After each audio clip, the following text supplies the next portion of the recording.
Hello, beautiful people, wherever you are. Welcome to our show today. Promises to be very, very fantastic. Okay, so many good things are happening, and we continue to receive your encouragement. We continue to receive all of you that send us all kinds of messages, all kinds of advice. I must tell you, we listen to them. We try to adjust to the things that you tell us to adjust to, and we try to imbibe the new things that you tell us to imbibe. Okay, we just keep working at this thing, and one day will be perfect. But thank you so much. Go ahead and share this video and invite people. And if you have not subscribed, please, subscription is free. It's not those ones that you say subscribe and give your. It just click. Just if you just click, see that red thing, that green thing that keeps going down, down. If you click on, you see one worship media logo there. If you click on it, then you subscribe, and then we'll continue to grow bigger and bigger, and other people will get to know us. Because the way it works is, if your channel is big, then algorithm is like a code that YouTube and Google and all these people write. So that algorithm will just go over. I think this might let they do. Show the white line, designer white line. So all this algorithm, this is like, they're like robots, the written codes. They go over your channel, and they're able to spread whatever you're doing in your channel, and other people get to know you. So please subscribe so that we can get more exposure out there. And also, there's a button, there's a bell there. Make sure you click on that bell so that next time, whenever whenever we are doing anything, you'll be informed. Be it a new video, be it anything at all that we're doing, you will be informed. So make sure you click on that notification bell. All right. Okay. Today, just to inform you guys, a lot of our supporters, a lot of the people that follow up with us, we're gonna be launching a new channel. It's called Worship Media Igbo Channel. Worship Media Igbo Channel is gonna be on YouTube, and you guys can come there. It's because of you. A lot of you requested for it. So yes, that's what we are doing. We're gonna be launching a new Igbo channel on YouTube, and you can go there, and we will be featuring everything Igbo. We want to be able to teach the ways of our people, the origin of our people, what is happening with our people. It is important. This is our own way of trying to go down to the roots and help showcase our people's culture. I'm gonna post it. I'm gonna post it on the chat group right now so that you can go there and subscribe. It's on 1st of July. We don't have any content there right now, but on the 1st of July, we will be launching that channel. And send us any material that you think we can put up there. Send us any material, music, something, picture, history, anything about Igbo people. Please just send us.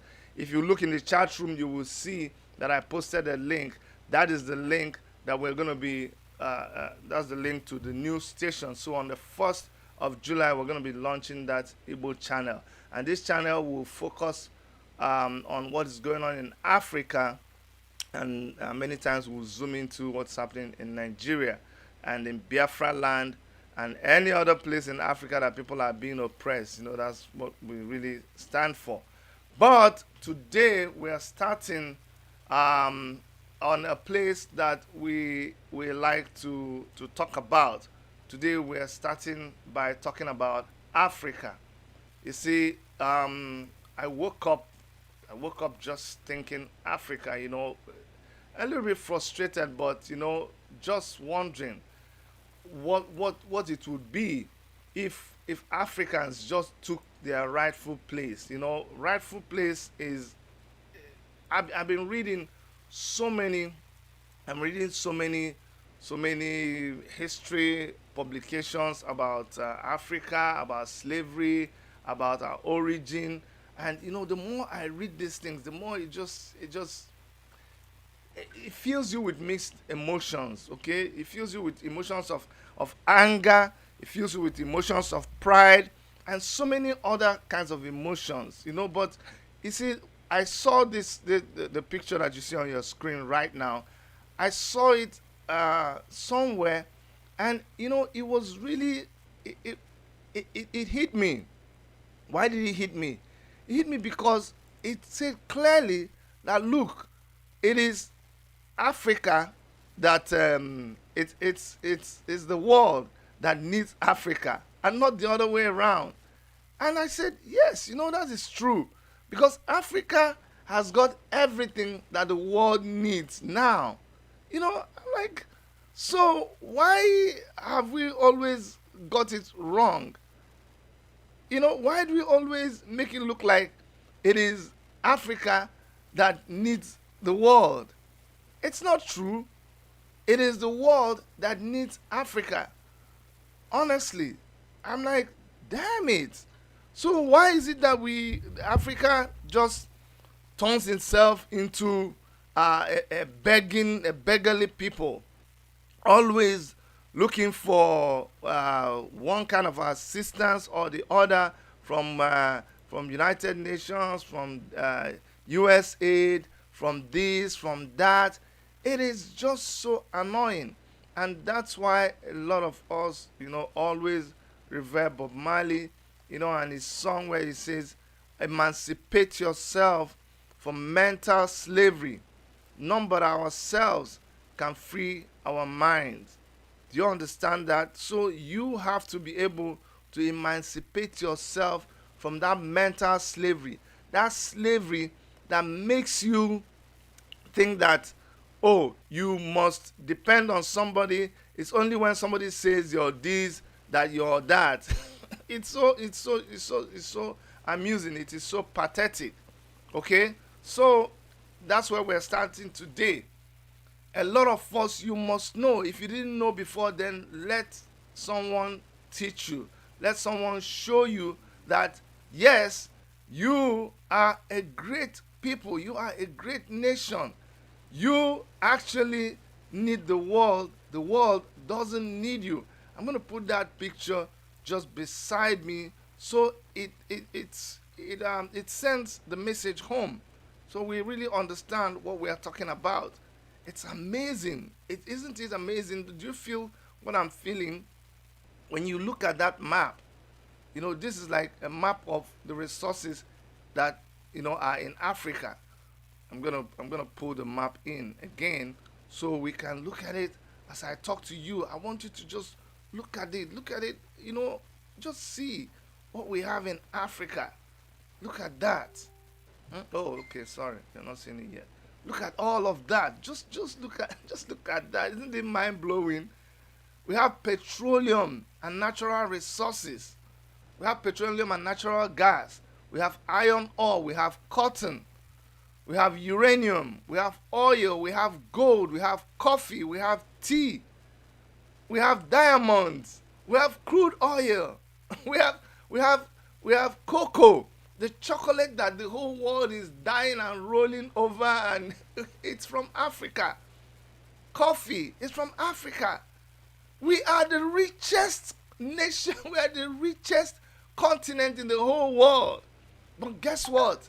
They take cotton. They take cocoa out of Africa for peanuts, and then they process it and bring it back, and they sell the cocoa drinks to us that is adulterated. Have you ever looked at the back of a cocoa drink? This hot chocolate, have you looked at the back? Honestly, when you look at the back, you'll be shocked. It has this powder, sorghum, mixed with that, mixed with that, mixed with that. Only a tiny percentage is actually cocoa. But in Africa, we just blend the thing and we mix it with hot water. We add honey, all natural, and we drink it. And it's nothing, it's no big deal. You just grind the cocoa bean. It's no big deal. And that is 100% cocoa. We don't add anything. But yet, they will take it from us, go and process it and bring it back, and we are there jumping up and trying to even say, chocolate, buy chocolate for somebody, I love chocolate and blah, blah, blah. Honestly, if you knew what you really have, if you knew how rich you are, you'll be able to hold your head very high.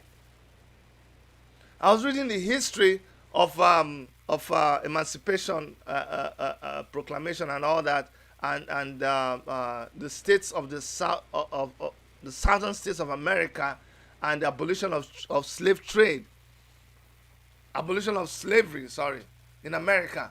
And I noticed the person who did the documentary. I noticed they were saying that the slaves needed to realize, or there was a point when the slaves realized that, hey, it is the slave master that needs the slave, not the slaves that need the slave master.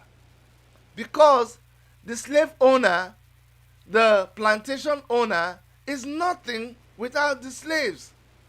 So the slaves are more important to him than he is important to the slaves. Honestly, it is time that Africans, and when I say Africans, I mean every black person in this world is African. And it's pathetic when I see some black Americans, African Americans, say, "Oh, Africans, go home. Africans did this." You see, this is me. I see that it's just us, just wallowing in ignorance. Black is black, and we should come out of this sense that, you know what, the Africans should feel sorry and feel, no, no, no, no, no, no, no, no. The people who sold their brothers and sisters into slavery, they did wrong.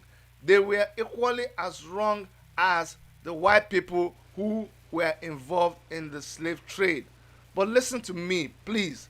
Not everybody was involved in the slave trade. Remember that the people who were sold into slavery were the Africans who did not who were not involved in slavery. So how do you turn around and you're a black American, African American, and you are hating on your cousins who lost your father? Let me explain to you. I am from a generation of uncles and aunties and cousins and nephews going years back who actually lost their father, their uncle, their cousin, who are actually your father, your grandfather, your great grandfather in America. So I lost something.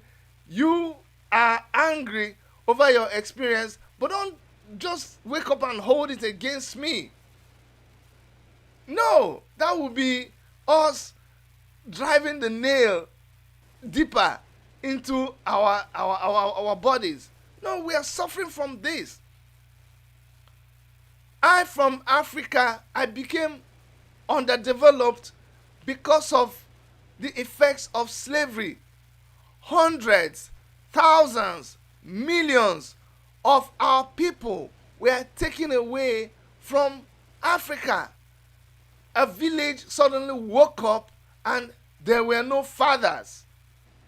There were no mothers. Just children. Because they took the fathers, they took the women, and when they took the women with one or two of their children.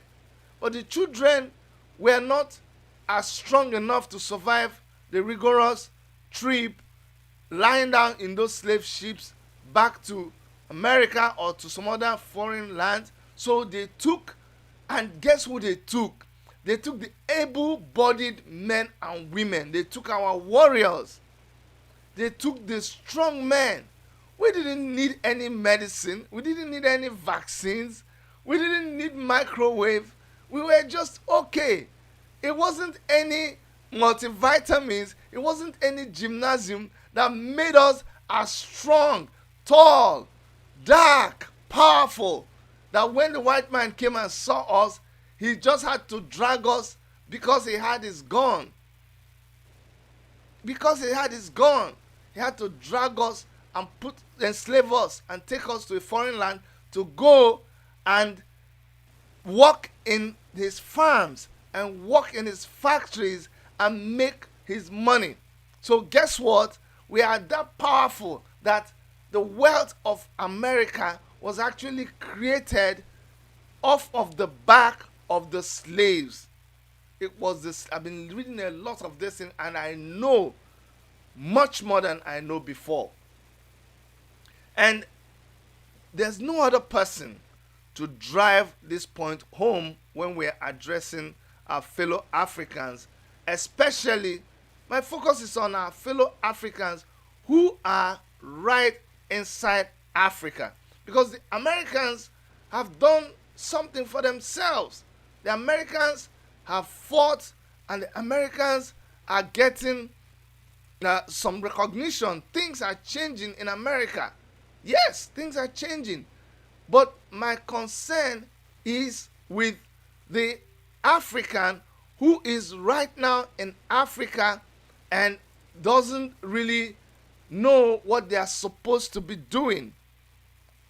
My concern is with the African who does not realize how powerful he or she is, who does not realize that a lot depends on what he or she is able to do right now.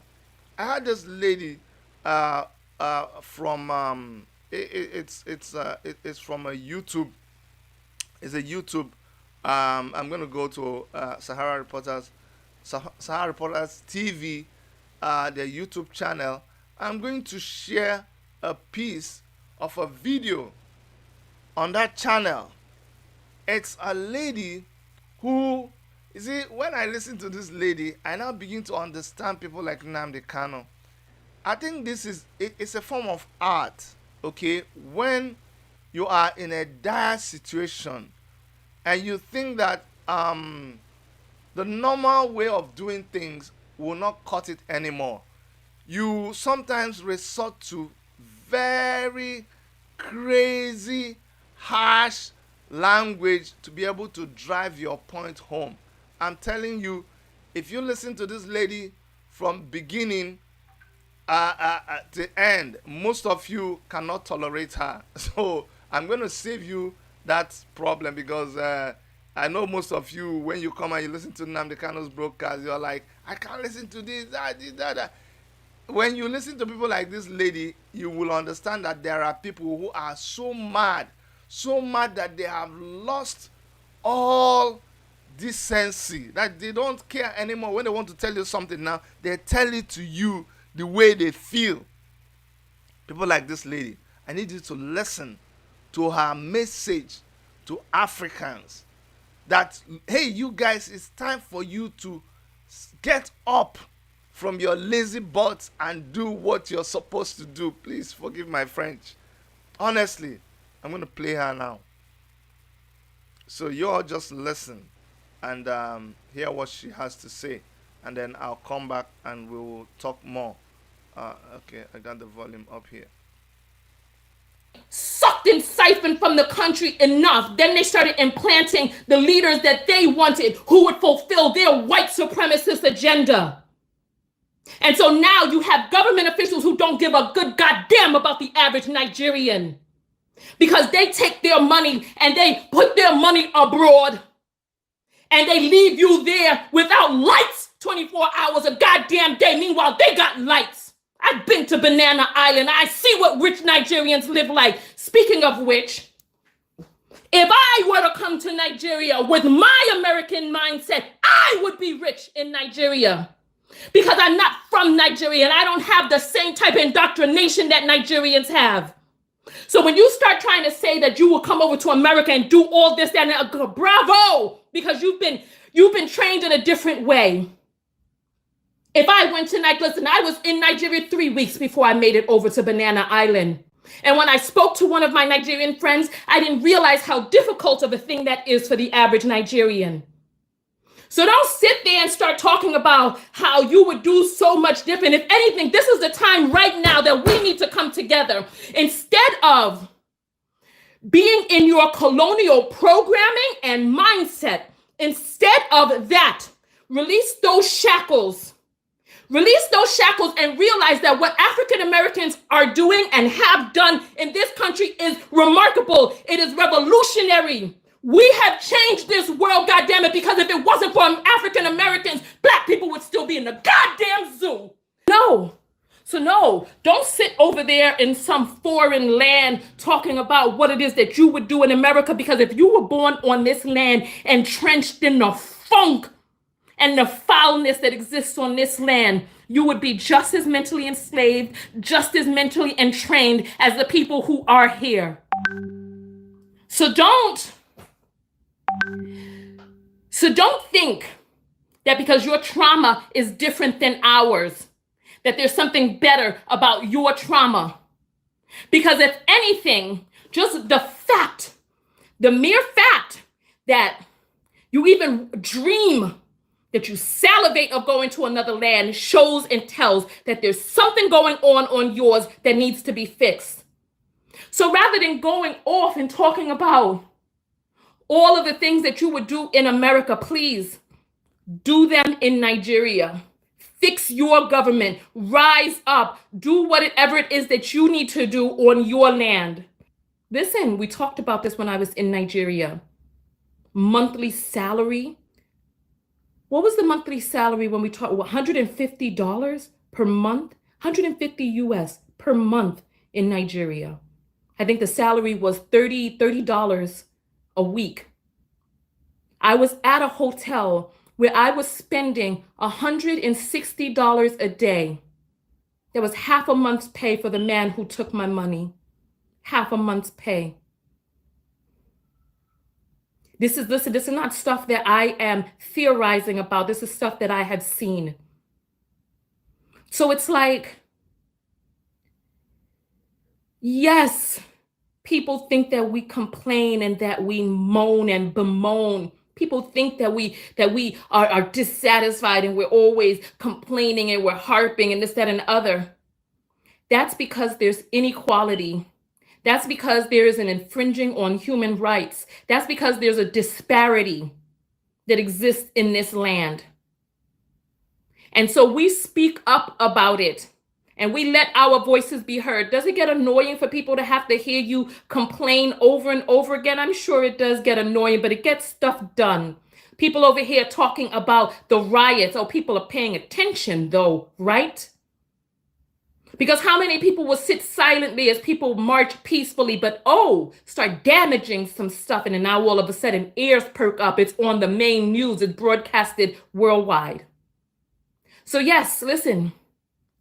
Instead of sitting there salivating about what's going on and the opportunities that were created in other countries, listen, go do your damn research.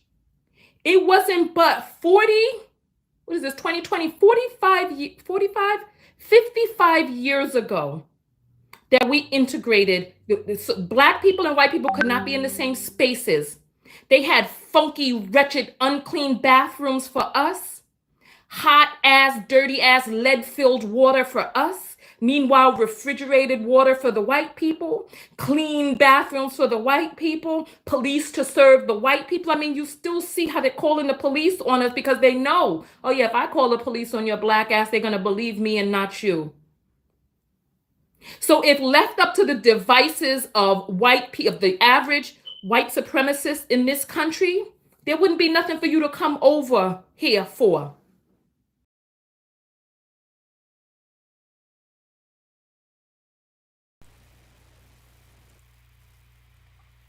Okay. I know some of you, somewhere along the line, you lost it. When she was doing all that praise. But bottom line, I think you get the message. You get the message. Leave America with their matter. Me, I've said it a lot of times. America is not your problem. Canada is not your problem. You are your own problem. You are your own problem. It's amazing. It is very, very amazing that we have the greatest example of a country that is not working. We have the greatest example of a disorganized, useless system. We have the worst example of leadership. Have you seen the people who are leading in Africa? All over, I'm telling you, like all over Africa. Have you seen the kind of stories that come out of there? And what are we doing? The time is ripe. This is the time that the whole of Africa should key into what is happening around the world. The George Floyd protest has become a movement. It has become a movement. What are you seeing all over the world? All over the world, people are keen into that demonstration. George Floyd did not die in Europe. George Floyd did not die in London. But all over the place, they are all over America. They started by throwing down all the statues that have been there for donkey years. They could not move it due to legislation. They couldn't do it through the courts, but through a revolutionary move of people taking to the street, the power of the people, all the statues of known slave traders, they are being pulled down. Go and check Google. All those popular statues, you see them, the ones that are thrown into the sea. It's so funny. You see Google pointing that the thing is inside the lake, the one that was thrown into the lake. And all over the world, people who were involved in slave trade, they are pulling down their statues. They are shutting down the places that were named after them. Governments are changing. But in Africa, even if I use Nigeria as an example, what are we waiting for?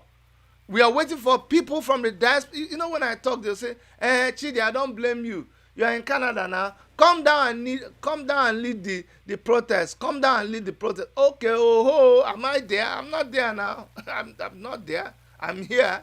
When was the last time they took light here? When was the last time they took light? And when they took that light, the whole city the mayor was apologizing. The city was apologizing.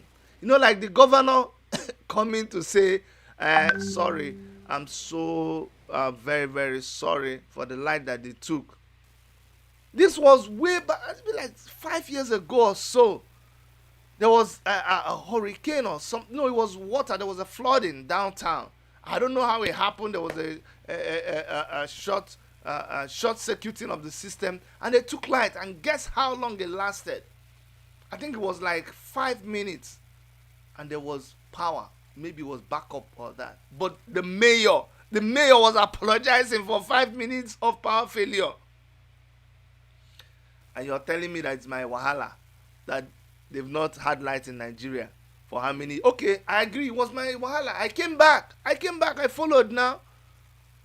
I'm still wearing my orange beret and my orange t-shirt. Why? Because we asked you for revolution. We said, get to the streets. It's time for you to say enough is enough. But no, we are suffering and smiling. And some people even have the nerves, the audacity, the effrontery to be supporting what the government is doing in Nigeria. You have the guts to challenge me when I post go and ask an Igbo man to interpret that for you. If I catch you on anywhere that I'm posting something and you want, no, you know what? I welcome you. Bring your point. Come now, let us talk. Come, I know run. Bring your points, marshal your points. Me, I marshal my own points. Let us see who is among two tortoises. Which one is the male? Come now. Leave him. Make you enter, make you see. Because who no know, go know. And this is a fan man where you see. And you will see it in fan where you see. Please don't mind me tomorrow. Today I'm feeling my African vibes very, very well. I like it when you chip in your African language wherever you're from. And so It is time for you, my African brothers and sisters, to key into what is happening right now. The energy is there. Anything you start doing right now, you will get support. Why are we hooked on our TV? We are depending now on what do you call them? DSTV, ripping you off to monitor CNN, to monitor Fox, to monitor what is happening everywhere. Why?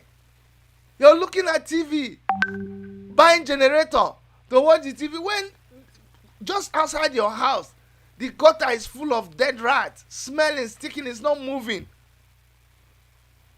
Don't you see that? Don't you see videos of children of your purported leaders? Meanwhile, they are rulers. You see videos of their children driving expensive cars all over the place, and you're not doing anything about it. That's what you should be up and about. That's what you should be doing.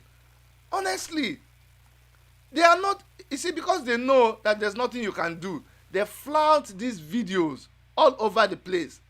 If they were in those days before, if your father was a president or a governor, you dare not flaunt these things all over the place.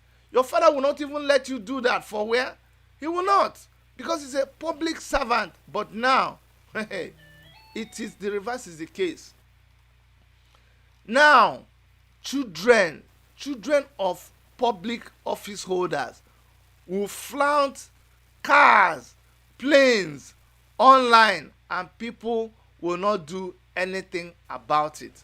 We're in trouble, oh, very, very serious trouble. Very, very serious trouble. Go and watch that film about the Jewish concentration camp. It's called Escape from Sobibor. In that movie, Escape from Sobibor, these Jews were held in a concentration camp. It will amaze you that when they were liberated, when some other members that were in that concentration camp, when they managed to liberate themselves, some of their inmates, they were already so, they were so indoctrinated with what was going on, they could no longer release themselves. They could no longer move. They've been released though. They told them, run, escape, go through the gates, you're free. They could not. Because the thing had gone, it had entered their system. I'm looking for that video. If I find it, I'll play it for you. It had entered their system. They could not move any longer. They couldn't move. Have you seen that? There's that experiment they do about the goat, where they put something on a goat, they bend the goat and they put something on his head. They press it, and when they remove that thing from his head, the goat will still remain the way it was when they put that thing on his head. That's happening to us in Africa. Some of us have become so, I don't know, we're in a shock. Our situation, the things that we have faced, it has so shocked us that we do not even know any better.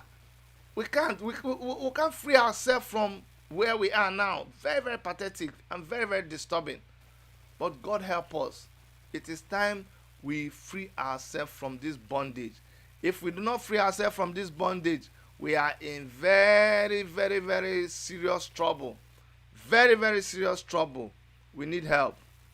Okay, I couldn't find the video, but go and look at it. Look in so many WhatsApp groups, they put it there.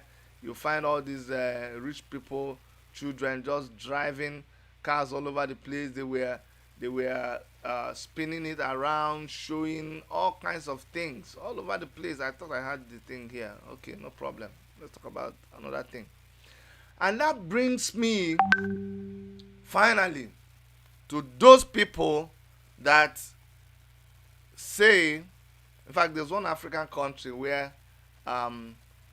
a government official, he rode in a small helicopter to a village, one yellow helicopter. I forgot, I think it was in Uganda. He rode a helicopter to a village where he came to help build mud classroom. What do you think? What is he telling those children? And he made the children see him. He did a grand entrance in a helicopter to come and build mud classroom. In another place in Africa, a councillor, or is it councillor, be member of House of Rep, bought ropes. His constituency project is that he bought ropes, some yellow rope. I don't know what it is with them and yellow color. He bought yellow ropes for his constituency people to tie their goats, and he had pictures of it all over the place. Some funny things, and that's why you make people turn around and treat you like your animals. It's time to give ourselves some respect. And let me, by way of laying a foundation, tell you that I'm a minister of the gospel. Otherwise, you can call me pastor. Okay? I am a born-again Christian. I believe in the gospel of our Lord Jesus Christ. I believe that the church of God is marching on, and the gates of hell will not prevail against it. I believe that there are good pastors, good men of God, good Christians, a lot of other good religious people in Africa. But hear me well. There are crazy, stupid, nonsensical men of God in Africa. People who will not under any circumstances get any respect from me. There are people who commit heinous crimes in the name of God in Africa. If I begin to list you, we will not go from here. You know yourselves. You pile up. Who told you that that's what Jesus Christ preached about when he was talking about riches? You just pile up riches for yourself. You go to people who are poor, people who don't have a job. You tell them to give you their last money. And when they come to you for a job, you kick them away. When you need something to be done in the church, you do not say that, oh, let us pray for God to bring down the money. You task your members. Your members will bring the money. They bring the money to build the school. They bring the money to build the university. That time you remind them that it is their responsibility. It is their duty. You need to build a mighty church auditorium. You task your members. They go, they starve. You preach hard about giving from your heart. It's all giving. You preach. You know how to preach these beautiful messages. And we get the money and we build the big auditorium. But guess where your church member is going to school? Guess the school that your church members' children are going to. Guess what? They cannot even afford the school that you built with their own money. No. Their children cannot even come to the university that you built with their own money. Because if you didn't need them, then you couldn't have raised money in the church. See, I don't have a problem. When you, who is the owner of the ministry, you go and you get a loan from a bank as a business entity and build the institution, build your profit-making school. I don't have a problem with that. Build your profit-making anything and employ people. It's a business venture. Run it as a business. I will not bother you. I will not talk about you. But when you take the money of the people, we were in church when you were preaching. You told us that we will build this. We all donated the money. And I'm not being specific about any church. I'm talking about churches in Africa and the way you run them. You took the people's money. And when you took the people's money, you told them that they were building for the Lord. How come when they finish building the house for the Lord, their children cannot come to the school? Something is wrong somewhere now. Suddenly, The people that you told us they are unbelievers. The people that you told us they are crooks. The people that did not even donate money to the building of this school. It is their children that are in the school. We see them now. We see them when we are coming for to do something in church office during the day. We see all the motor that are coming to bring the children to school now and going back. They are the people who are doing rituals. They are the people who stole our money. It doesn't make sense. And you see, I see a lot of pastors out there pushing back, saying, don't say this about the church.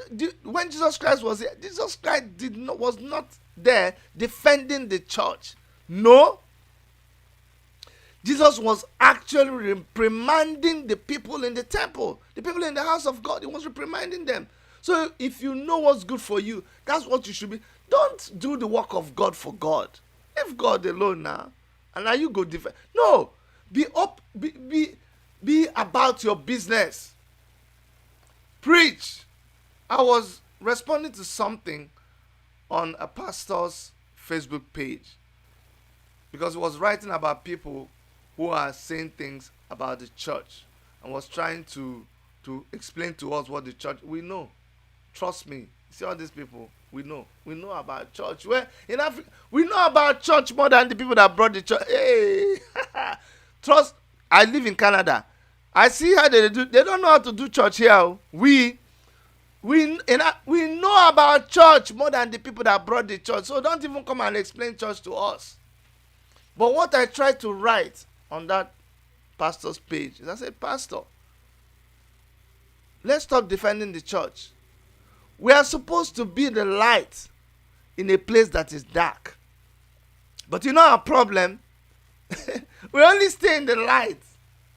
Light plus light is light. Light does not know that another light is there. All of them are just shining their light.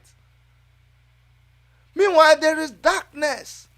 The reason why there is candle is for it to provide light in darkness. Only a madman lights up a candle in broad daylight. In the afternoon when the sun is shining. Why are you lighting up candle? Who are you trying to impress?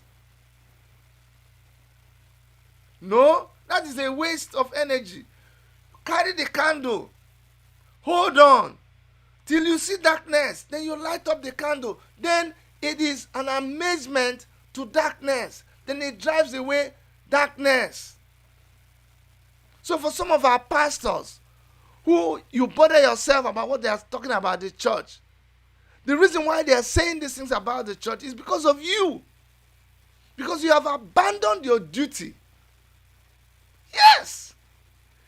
You know when Christ said that the harvest is plenty, the harvest is plenty, but the laborers are few. Don't you read that part of the Bible? Who do you think he was talking about? He was talking about you and me. Do you know why I do what I do? Do you know why I'm not the conventional man of God? And I know a lot of you hate me. A lot of you carry propaganda that Chidi, we've lost Chidi. Chidi is backsliding. Chidi is, no. Chidi is that man. No. You know why? Because I know who Jesus Christ is. I know how he went about his ministry. He had to be in the place where people looked at him and they said, there is something different about this man. Jesus Christ stood up for the rights of the people who were oppressed. He went to the people who were downtrodden. He went to the people who were being harassed. And he said, you are the reason why I was sent. When he was going to pick his friends, he didn't go to the cream de la cream. That is why some people who started talking like this, but right now they are no longer talking because they don't chop. That is why we pity them. You know yourself. You started talking like this. People are following you. All of a sudden, your language don't change because you don't chop. The day of reckoning is coming. So Jesus Christ, when he was going to pick his friends, look at the people he picked. Fishermen, ordinary people. And he got them to his side. Look at David. When David was doing what he was doing, when he was at war, look at the people that were his friends. I don't have anything against anybody being rich. And by the way, there's a difference between being rich and being wealthy. You should aspire to be wealthy, not just rich. And that's where a lot of pastors miss it. Why am I picking on pastors? Because this is my own constituency too. We should be worried when people are saying things about the church. It shows we are not doing enough. It shows we are not doing enough. How can you have a congregation of sometimes 10,000 people, 15,000 people? Do you know what 15,000 people is? You have that congregation, and only about 15% of your whole congregation are people who can comfortably say that they are okay, and you are not disturbed. How can you? You should be disturbed now. You should be querying the people that are making life uncomfortable for your members. No, you shouldn't be concerned about self-preservation.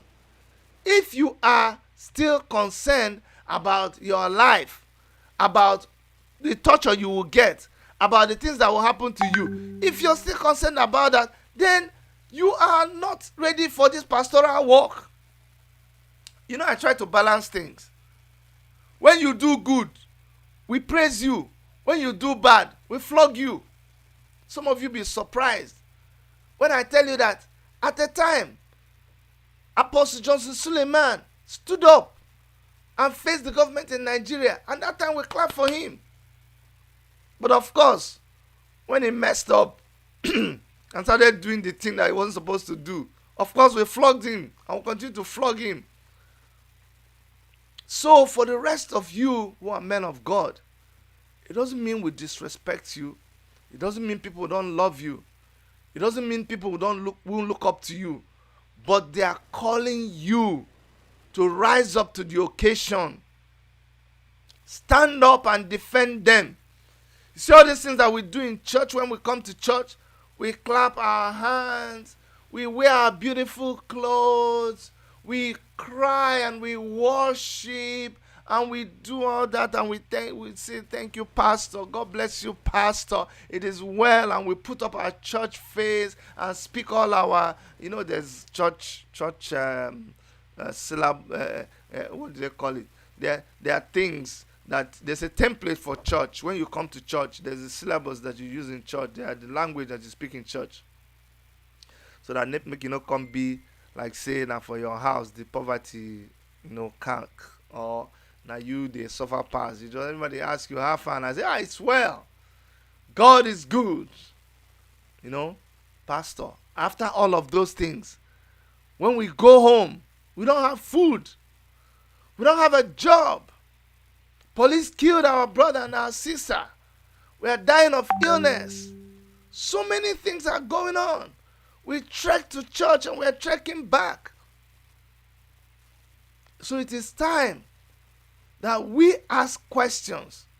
If you are a church and you live in a vicinity, the counselor of that place should know you. The DPO of that place should know you. NEPA in that area should know you.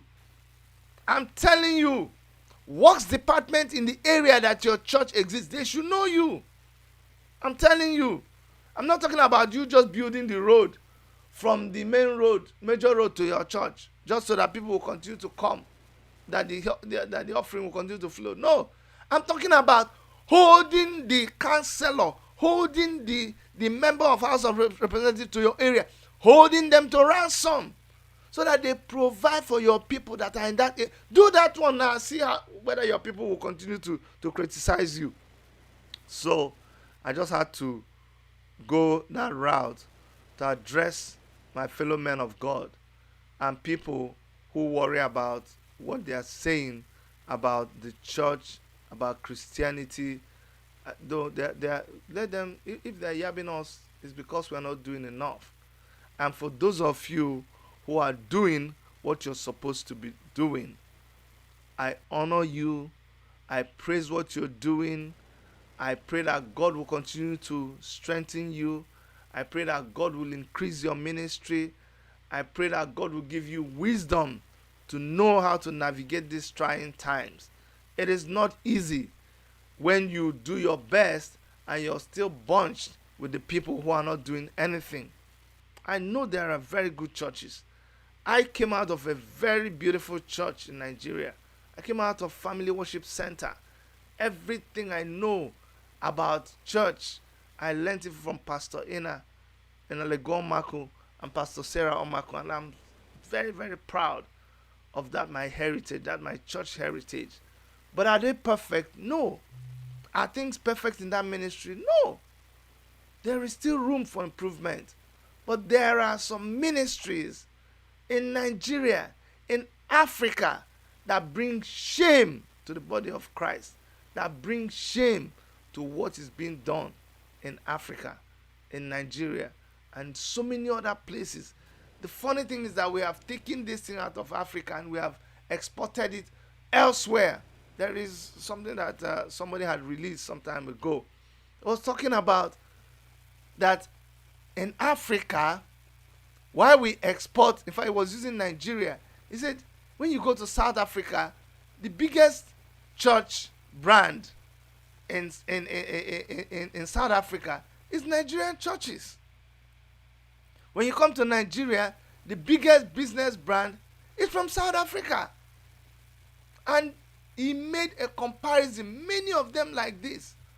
So while we're exporting these things, or we're exporting religion, and our people are, you see, the funny thing is, the churches are growing, but the people are not growing. There is still something wrong with the arithmetic.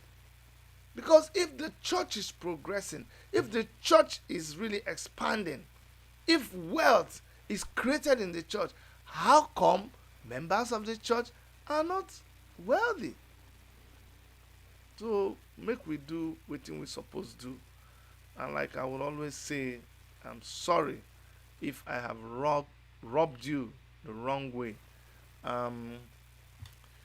It is so that we can, rise up to where we're supposed to rise up to, so that we can meet the expectations of the people that look up to us. Of course, I love all of you, and like I said before, I respect you. And the Church of God will keep marching on, and the gates of hell will not prevail against it. From all of us in the worship studios in Toronto, Canada, on behalf of Dr. Erica and every member of our crew, my name is Dr. Chidi, and I love you so much. Take care of yourselves, and bye-bye.